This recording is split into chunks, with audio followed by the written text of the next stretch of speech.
Welcome to She Said Homestead, the podcast that explores homesteading from a range of perspectives. We're Sage and Mickayla, two homesteaders, each with unique experiences, properties, and future goals for our homesteads. We're discussing various homesteading topics, sharing our personal experiences as women working full-time who are managing homesteads as well, and shining a light on the stories of other inspiring homesteaders. Before we dive in, be sure to hit that subscribe button so you never miss an episode. And if you enjoy our podcast, please consider leaving a review. It really helps us grow and share these homesteading stories with even more people. Hey there guys, welcome back to the podcast. I'm Mickayla from Calico Cow Acres. And I'm Sage from Terra Nova Acres, and we both have homesteads in Western North Carolina. Today, we're going to be talking about creating a resilient homestead. But before we get into the topic, Sage, what did you get up to this week? I'm going to be real honest. I am so burnt out right now. This is something that I knew was coming, just dealing with all of the fallout of the natural disaster we all just went through in Western North Carolina. I knew I was in for it, but I didn't know when it was going to hit me and how hard it was going to hit me. And it hit me hard. I am really struggling to do very basic things right now, like make food for myself. I've basically just decided to totally give myself grace on that and buy pre-prepared food and eat that because I'm incapable of cooking right now. So it's been a lot of doing a whole lot of nothing. But the one thing I really did manage to do this week was harvest sweet potatoes. So I have those curing, and we'll see how that goes. But honestly, it's been naps, which is unusual for me, and it's been a whole lot of sitting and feeling my feelings, which super fun. I love it. As uncomfortable and frustrating as it is to feel the burnout and how exhausted you are, it's also kind of a good thing because you're able to relax and your body recognizes that you're in a safe enough place, safe enough physically to feel and be done being in adrenaline rush mode, right? So it's part of the process of moving forward. But I think that was kind of inevitable, right? Yeah, it was definitely inevitable, and I wish that I were better at embracing it because all I do when I'm in that is feel guilty that I'm in that and feel guilty that I'm not doing the 100 other things that I feel like I should be doing. So in that, I'm not actually allowing myself to rest. Yeah. But it's a whole process. It's a whole thing, and I'm not a stranger to the process. I'm getting a lot of practice at coming out of that from just different things that trigger that. So I know me, I know what this is, I know it will pass, but it doesn't make it any more comfortable. It's a really hard launch into the season of rest. Yeah, apparently. That also doesn't help that it's dark at 7 o'clock now, and I'm like, oh, cool. I'm gonna be cold and it's gonna be dark for months. Love that. My favorite time of year. All right. Well, on that note, how were your sweet potatoes? How was that harvest? It was decent. I had two different kinds of sweet potatoes. One is the kind that I've had every year that I continue to replant and then save stock from. And then one is a popular sweet potato variety. It's called Beauregard that I just bought slips from a nursery. And both of them did better than I thought that they would. So I'm going to do a little taste test, do a little comparison, see how they store, and see if I want to add that Beauregard, save stock from that and add that to my rotation. I did notice that the Beauregard was a little more nibbled on. There was something that got in my garden and got underground and ate on those sweet potatoes, which is impressive because that soil is terrible. So I don't know how it was living in there. But I will say the Beauregard seemed less resistant to whatever that pest was. I just made a sweet potato gnocchi for dinner the last couple of nights. And that specific recipe, it's the best. I honestly think it might be one of the best meals I've ever made in not that I've ever made, that I've ever eaten in my entire life. And that's saying something. Like, it was so good. It was like fall punched me in the face every time I took a bite in like the best way. But in a good way. Yeah. I don't love sweet potatoes. Like, I try to make myself like sweet potatoes, so I'm really happy that I actually liked that. Well, what have you been up to this week other than getting punched in the face by fall? I don't think it's hitting me as badly as it's hitting you, but I have felt exhausted as well. I also do not nap, and I have been napping every evening. Like, as soon as I'm done with work for the day, I've been taking an hour-long nap. I've been falling asleep on the couch at night before we go to bed, and that is not in my personality whatsoever. So I've been really tired too. I don't know if it's the light. I don't know if it's the hurricane. I don't know if it's because I was sick like the week or two after the hurricane.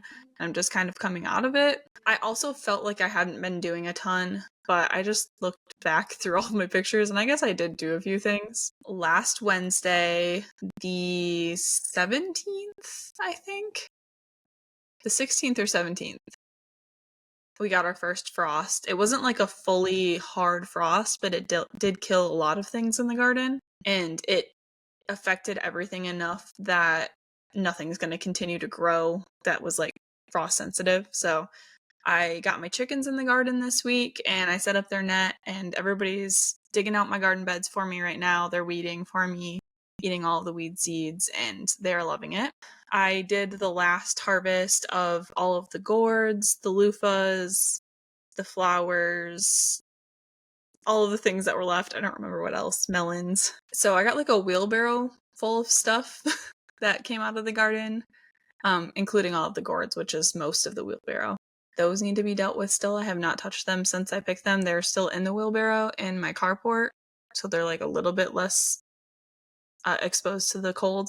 We went to the farm store for the last time and picked up the last couple boxes of tomatoes so I can make more tomato soup to can, because I really liked that, and I was impressed with like I actually made it taste how I wanted it to taste. So I was like, okay, I'm definitely canning more of this than what I got before. We picked up 24 bushels of apples because we're going to do some cider pressing this weekend and probably the next couple weeks because we have so many apples.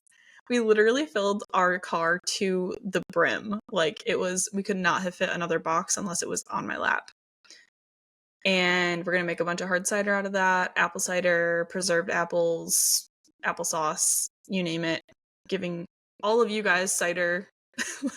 We're having our apple cider pressing party. I'm really excited for that this weekend. And then I also kind of started to clean my house a little bit this week. Just like a little bit.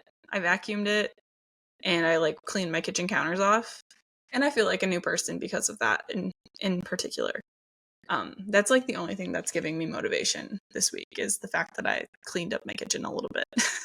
I want to know what the person's face looked like when you rolled up and said, "Hey, can we have 24 bushels of apples?" They reacted similarly to what they did last year when we asked for like 9. And it's this little old lady. And I think that her face was more representative of the fact that she had to help us get all the boxes out of their cooler than it was like at the fact that we were buying that many. She was just like, oh man, this is going to be a project. Like, I could see it in her eyes. I felt so bad. Yeah, they were like very inquisitive as to what we were doing with that many apples. And I was like, well, we are making a lot of hard cider just for us. I calculated it. We're not using all 24 bushels for hard cider. The amount that we are using, though, is enough for 6.7 12-ounce bottles every week. So almost a bottle a day for the next year. That's a lot of cider. I know. But honestly, it's not even because, like, I mean, I maybe have, like, a drink a week. Like, I'll have a cider a week or something. But we like to give them to, like, our family and some friends as gifts. And then whenever we have friends come visit or we go to a friend's house, we'll bring, like, 6 or 8 of them and share them. And we also just want to experiment with more flavors this year. So we got some 5-gallon kegs that we're going to use and like learn how to carbonate them and all that kind of stuff. And we're doing 1-gallon batches as well, just to try more flavors. So it's really because we want to experiment with it a bunch, and we know that we have like friends and family like we can gift it to if there's just way too much. So it sounds excessive, and it is a bit excessive, but it's all just for the actual like fun of doing the process. Right. And I mean, if you're doing it anyway, you might as well do 24 bushels, however many you got. $200 for alcohol for the year. What more could I need? Yeah, I can check alcohol off the list for resilience on my homestead. I know how to do this. I have alcohol for the year. We're good. I guess we could get into the topic. In all reality, what do we mean when we're talking about resilience? Like what is resilience in your mind when you're thinking about the homestead? When I think about creating a resilient homestead, I think about, you know, being able to quickly adapt to new stressors, to new circumstances, because you never know what the next year is going to bring. And for me, and my motivations, where I'm coming from, is I don't want to create systems that constantly need me every day and need me to show up in the same way every day, because I'm just not capable. For example, when I'm burnt out and I can't do the things on my typical list because I am one person and I'm deeply human, I still want my chickens to be happy and healthy, and my sheep to be okay, and my garden to not, implode on itself when it's not already frosted. So I want things that can kind of take care of themselves. And so that is what comes to mind for me when I think about building resilience into my own homestead. What about for you? So I think that a lot of the time I use the word streamlining when we're talking about this, but in reality, I also mean resilience. Like I'm trying to build resilience into our homestead. I kind of look at this as like a holistic approach of not just adapting and like being able to anticipate negative events or changes, but like any sort of changes, whether it's a natural disaster that happens or I have to go to Michigan for a friend's wedding and I need systems to be in place so that somebody can watch my homestead. So I try and look at it as like, I want to streamline it, like I always say, but I want it to be a balance of streamlining things and thinking about stuff for the future, but also balancing that with like the time and finances and my ability to invest in that now and my mental health now. So, for example, this year, post hurricane, I kind of decided that because of my mental health, because of my physical health, and like wanting to be able to kind of just go into the season of rest and not worry about this, I decided to put the garden to rest and not worry about doing a fall garden and try and scramble to make that work, because I lost multiple weeks where I wasn't able to be out there working on it just due to everything that was happening. So I didn't get it prepared in time. So now, instead of trying to scramble through the season, maybe get things in, maybe see a harvest, I'm just going to put it to bed. I'm going to work on preparing it for spring, summer, fall next year by getting things weeded, having the chickens in there. I want to get low tunnels set up this winter. Like I really want to prepare it well for the next year and not be like scrambling to keep up with the current season and planning for the future one. So I'm just like putting that down and planning for the future one right now. That's kind of, I mentioned that in a recent episode. I don't know which episode it was, but talking about how I've been trying to be better about looking ahead at the next season, next 3 months or so, kind of choosing what projects we want to work on so that I actually have the mental capacity and preparedness and like know where my finances are going to be to like prepare for those projects better And I feel like that just kind of saves me time in the future with like worrying about that stuff. And I actually like know what to expect. It's finding a balance. There's a lot of things to balance here. So it's not a perfect system, but that's kind of how I see it.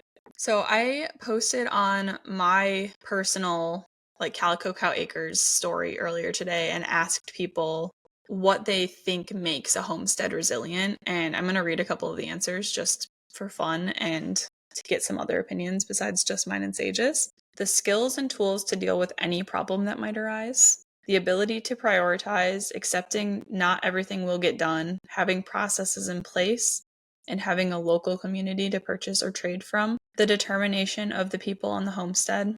And the last one I'll read is this one. The willingness to try even if you don't know how. I think that's a good one. I like that one. Okay, actually, I'm going to read one more because it feels topical. This isn't really what you're asking, but honestly, being as self-sufficient as possible without burning out, and burning out is in all caps. Feels relevant. That kind of leads into another point that I had written down here, relevant to self-sufficiency, and I kind of wrote down give up the idea of being self-sufficient and focus on creating relationships with neighbors, learning skills, and getting what you can in order, without sacrificing those things that I mentioned earlier, like your finances, your mental health, and your physical well-being. I had a conversation with somebody earlier this week about that. They were talking about, yeah, I really want to be self-sufficient. And I was like, okay, what does that look like to you? Are you talking about you're going to be a mountain hermit and not rely on any infrastructure or social structures at all? And they were like, yeah. And I was like, okay, here's what that looks like as someone who commits their life to growing their food and raising animals. And then they stopped talking to me when I gave them that reality check. So I very much agree with that, but I think that's, in my personal opinion, an unrealistic expectation that a lot of people have. We both kind of noted this in our post-hurricane episode, talking about how community is a lot more important than you realize it is. And that's kind of what I based a lot of these notes around when I was thinking about this topic before we kind of convened on what we wanted to discuss here. I personally don't care if my neighbors believe the same things that I do. I don't care if they vote for the same people that I do. I don't care if they have a crazy amount of food stored or skills that they can like help me when I need them. As long as they're willing to try and as long as they're willing to be part of a community with me. This goes for anybody I meet, not just my like physical neighbors. But I don't need people to agree with me on everything or to like think the same way that I do. Like I want to be in community with people because I think that it's so important in like especially emergency situations, but in general to be able to like text or walk down the road and knock on somebody's door and say, "Hey, can I borrow a cup of sugar?" That vibe is just so important to me. Like I want that in my life. I really think that a huge part of resilience in my mind is focusing on the community aspect, especially now after dealing with hurricane things. Right. And the strongest communities come from people who come from different walks of life and have different perspectives. If you have a community where everybody has the same exact perspective and the same exact strengths and the same exact weaknesses, as a group and as a whole, that's going to be a lot less resilient. You can't balance each other out as well as you can when you have different people coming together. You can look at that kind of with your experience with Helene and like your water situation or your power situation. If everyone had the exact same setup where not a single person had a hand pump well or a spring available, you all had a well that relied on electricity, then you're all screwed. But if somebody's got access to something like that, then it can benefit literally the entire community. And that's obviously like a physical feature of someone's property, not like a personality trait or a skill. I don't know. I feel like it's still applicable in the same way. It's called a metaphor. It holds. Yeah, there you go. Couldn't think of the word. When we're looking at building resilient systems, in my mind, in my opinion, there's two parts to it. There's two ways that you can go about it. One way is building systems as preventative measures, which would be building systems that help, fortify against certain challenges, incorporating buffers into what you're doing. And then management, managing these things, not preventing them, but just rolling with the punches as they come, pivoting your approach or even adjusting your expectations in terms of what you're going to get out of it when those things arise. The first thing that makes me think of is like collecting rainwater, thinking about like the prevention aspect of that, where you're storing water, you're thinking about this ahead of time, and you've got it in place so that you don't have to worry about it if something arrives, like if an issue arises.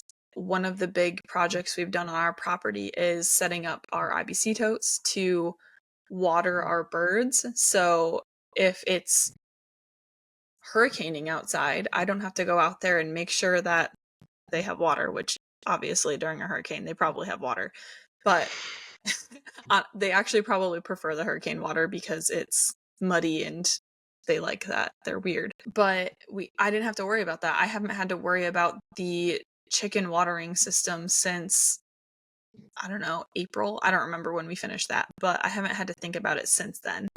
It's probably like a once or twice a year thing that I have to think about making sure that there's apple cider vinegar in there and that we need to like flush out or make sure the gutters are cleaned. Like it's not something that I have to consider often. In my mind, that's something that saves me like 20 minutes every single morning, and that adds up because I don't have to fill up multiple waterers. I don't have to make sure the hose is in the right place or drag it across the property like 400 feet of hose. I don't have to go make sure that the spigot's off when it's freezing cold outside. I don't have to worry about the hose freezing overnight and not being able to use it in the morning. And then like being late for work because I was trying to figure out how to get water into these small waterers. Thinking about water for the garden as well. That's something we haven't established yet, but I really want to get some IBC totes up at the top of the garden. And then even if we have to fill them up the first time, it would be really nice to have like a passive watering system that just drips into the garden and I can turn it on. I don't have to worry about leaving the hose on or moving the sprinkler around. There's like a lot of ways you could do that, but that's kind of how our plan for watering various living things on our homestead is at the moment. Yeah, and especially if you set that up so that you can passively collect rainwater. Yeah. That's you don't have to worry about it maybe in a drought. But we live somewhere where, thank goodness, usually it rains a lot. And so we have that natural abundant resource that if we set up a collection system for it and we have a large enough tank to be able to stock up on it when those storms do come, I mean, set it and forget it, right? Yeah, and I mean, at least the last 2 years that we've been here, we've gotten either a lot of rain or no rain. It's all or nothing, and it goes through cycles throughout the year. So if I can collect the water when we are getting all of the rain and use it when we're not getting any of the rain, that saves me money. It's easier to water with something passive than it is to move my sprinklers around. So I can't see like a negative about that. And the homestead, for the most part, pretty much centers around growing food, whether that's animals or vegetables in the garden. But looking at creating a resilient garden system, especially, what comes to my mind are a lot of those permaculture practices. It's mulching heavily so that your soil retains that moisture. It's making sure that you have healthy soil with lots of organic matter that has that natural buffer so that the plants aren't as stressed out, so that it holds on to the water when it has it and releases the water when it has too much, so that the mulch, whether it's wood chip mulch or living mulch or whatever you want to put on it, when we get those hot days, it buffers that, and when we get those really, really cold temperatures, it also buffers that. That's what comes to mind for me, especially in the vein of gardening.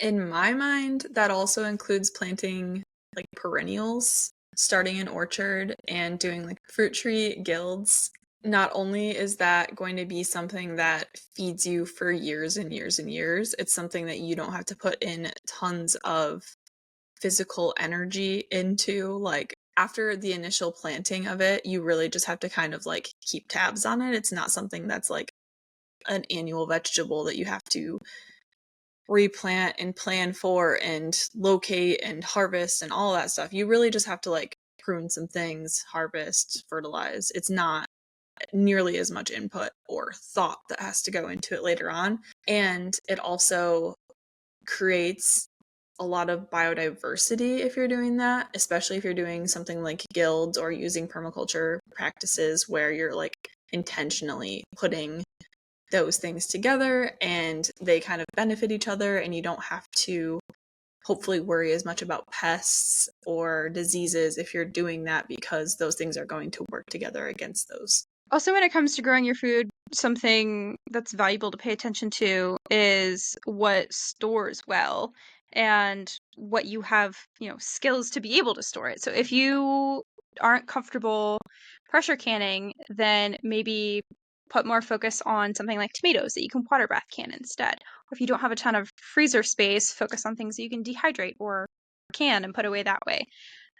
Also, there are a lot of foods that you can cure and put away without really doing anything special to them. That would be onions, garlic, sweet potatoes, any of those winter squashes, things like that.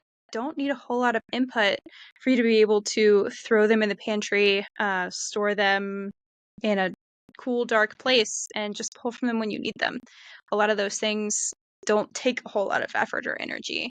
Then there's things, of course, like seed saving. If you save seed from your garden, you're selecting from those plants that are doing well in your particular place, situation, climate, what have you, and replanting those the next year so that it's improving on itself. And there is also, I think, some evidence that they honestly learn from your soil and what the parent plants experience in the previous year, and then the plants that come from that in subsequent years only benefit from that. Something that really, really interests me is learning how to do things in a way that like was done in the past, in history or throughout history, even if it's not the way that I do it all the time. Just knowing how to do things like preserving food in like traditional ways is so interesting to me. Just like knowing that I could do that if I had to or if I wanted to. I think about like the Three Sisters method with like growing corn and squash and beans, and how those are all really, really easy to store without any sort of preservation method other than basically like drying them or keeping them for the year. Squash or pumpkins last throughout the winter, right? Green beans, you can dry them and or beans in general, not just green beans.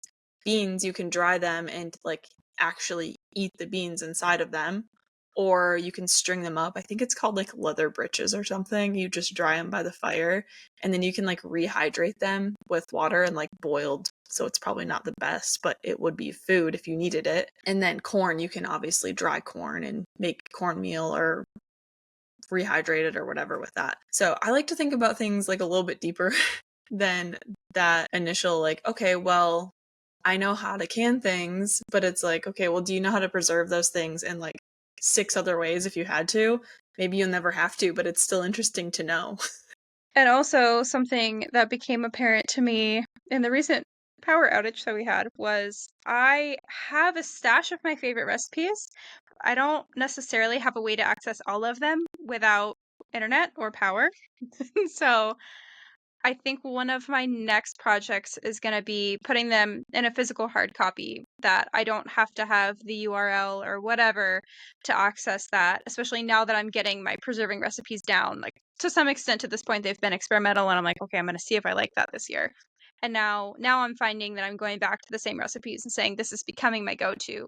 I'm going to save this. I'm going to keep this so that I can reference it when I want to next year. That's a really good thought. I started doing that with like a handful of recipes a few years ago because I've lost links to recipes where like they don't exist anymore on the internet.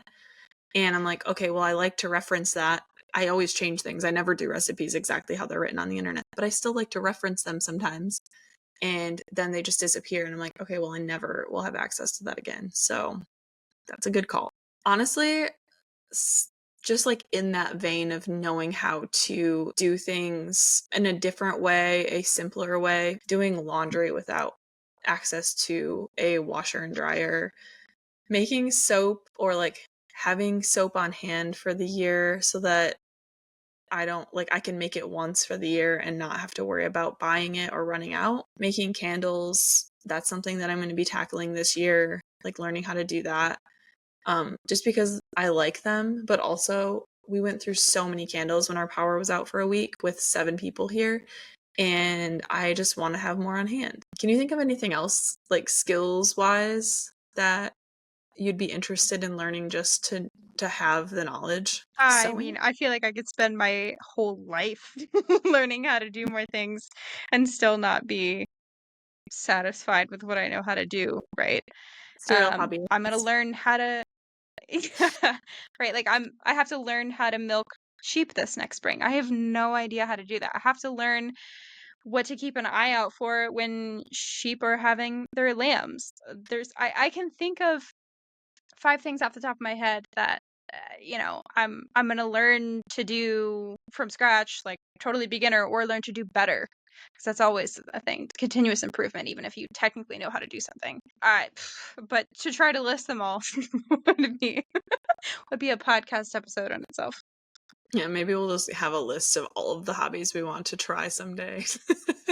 Oh my God. Another category to think about is livestock. And I feel like livestock can go 2 ways. I feel like livestock can strengthen your homestead or it can weaken it if you have too many animals just for the sake of having animals, unless you have a hobby farm, right? And that's like the point of what you're doing and that's your motivation. Great. But if you are building a homestead and you want to add, especially food supply resiliency to it, just having the most animals you can isn't necessarily the best idea coming from someone who is actively looking to downsize their chicken flock right now. So there are a lot of animals that I don't have and probably never will have. Even though I would like to have them, it just doesn't make sense for me. And at the end of the day, if I can't keep up with it, if it's not actively contributing something to this whole process, then I'm not going to put myself in that position. I'm going to opt out of that. It's well known that like chicken math, goat math, cow math, whatever, calculus, whatever people call it, that's a thing. And people give away free animals or cheap animals, and it's easy to make like split-second decisions. It is, in my opinion, so important to like really know what animals you want, why you want them, how they're going to benefit you and your property, or how they're going to work for you and your property. Know how much input has to go into that every single day, because they're animals, they're living things, they need food and water and medical care and protection, fencing, housing. Like there's so much that goes into it, and like this is a reason I don't have goats yet, because I don't feel fully prepared to like take on more living beings that are probably going to be higher maintenance than what I already have.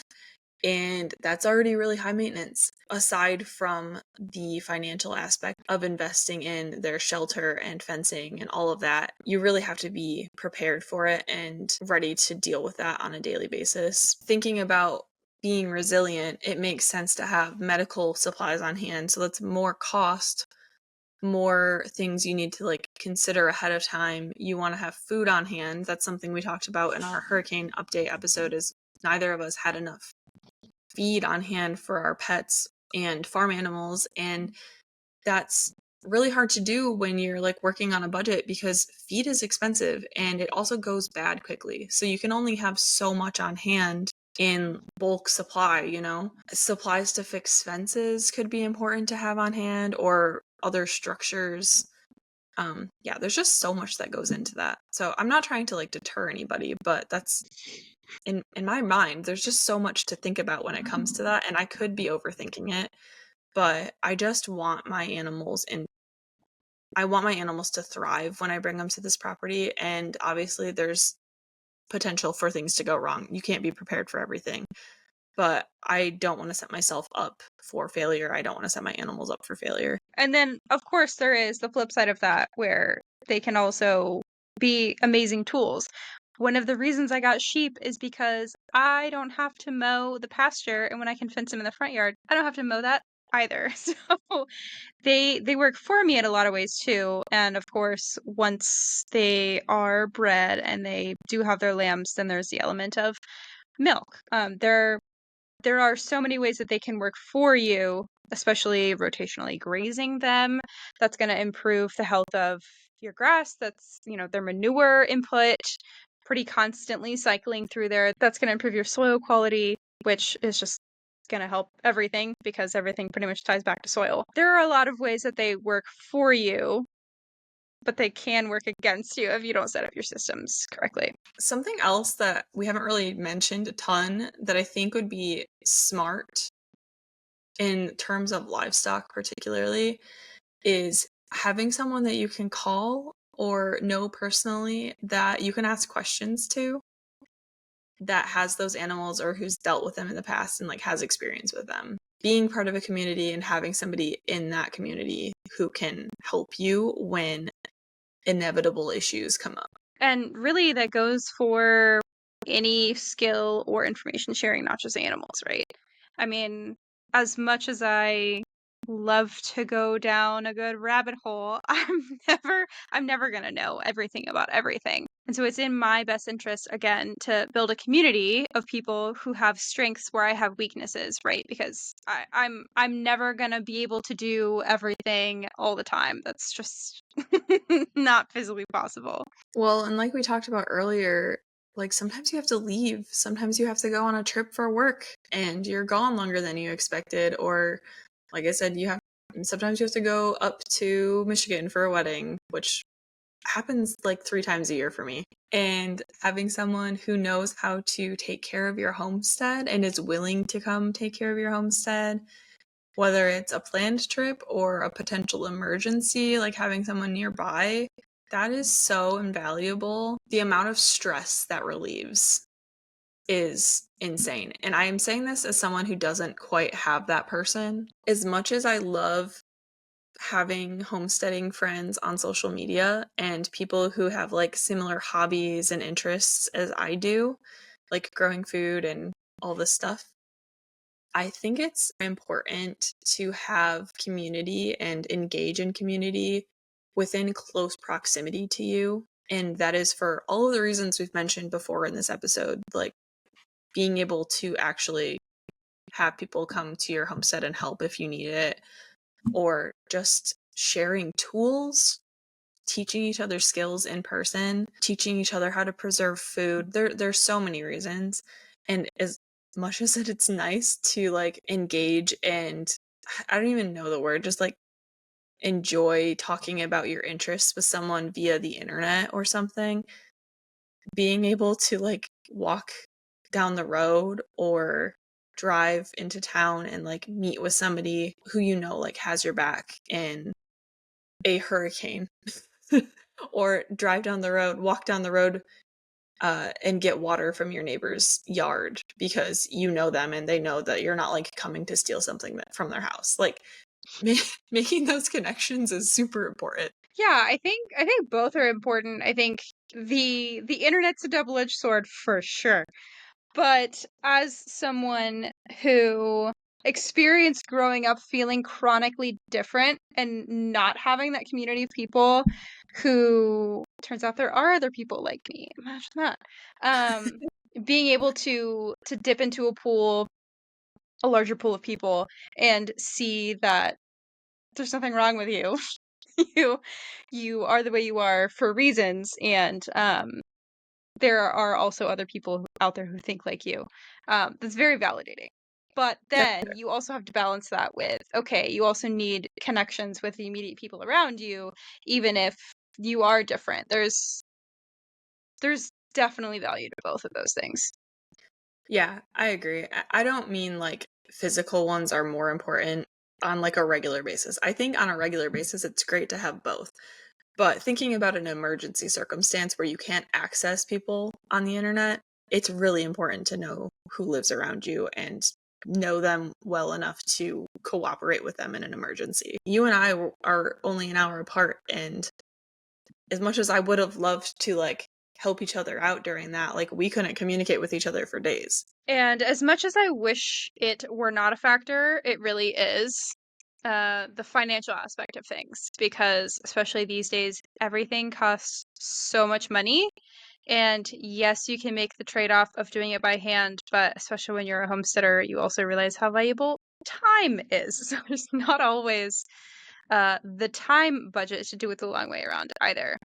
And so a lot of people in this sphere will come to it with the desire to be debt-free, and you absolutely can do that.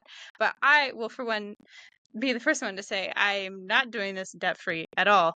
That has not been my tactic so far. And so budgeting is super important. Even if it gets blown out of the water by unforeseen circumstances or whatever else, just having that consciousness going into it and understanding that there are trade-offs. There are things that are a priority and things that are not. Going into it and getting all of the tools all at once is not a reality for most of us. Yeah, I mean, you can only do what you can do with what you have, the resources you've got, whether it's time, money, ability. Yeah, we're not doing this debt free by any means, and I don't think we ever will be, to be completely honest. Like, there's just so many things to pay for, and so many things we've already had to pay for in life, and student loans will be the death of me someday. There's no criteria that you have to be debt free to go into this and get into this lifestyle, but getting into it, like recognizing that you need to be able to budget and put away money for specific projects if you want to be able to accomplish any project on the homestead. Because most projects on the homestead, at least getting them set up initially, is going to cost some amount of money. The last thing that's kind of in my mind around homesteading and resiliency is something that I think is in particular because I want to stay at my homestead as long as I possibly can, if not forever. Like, I don't want to move again. We're pouring so much love and time and money into this house and property.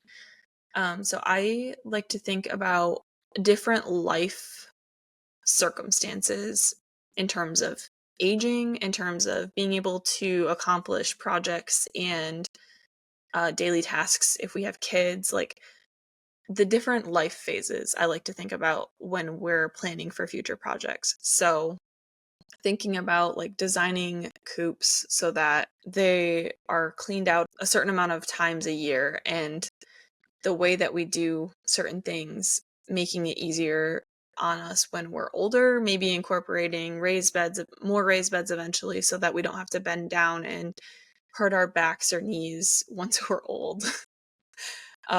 Building steps into our berms that like step down like our tiered property so that it's easier to walk around, because even now the berms are kind of hard to navigate. And then honestly, just like the watering systems for the garden and the birds, that's kind of incorporated. Thinking about how we're going to house and raise goats in the future, making that as easy as possible because we're working full-time jobs and we need to make our morning routine with the animals as minimal as we possibly can, because neither of us are morning people and I don't want to get up extra early to do extra animal chores if I don't have to. So yeah, I think about a lot of life phase things when we're designing our house, when we're designing homestead projects, when we're designing just like what we want to exist here in the future. I haven't put that much thought into like how things are going to work when I get older. I have no idea if I'm going to stay here or not. But something that I do have to think about all the time is, can I do this as one person by myself? Because there is no one else who's consistently here. So every single system that I put in place, and every single choice that I make has to make sense for just me keeping up with it.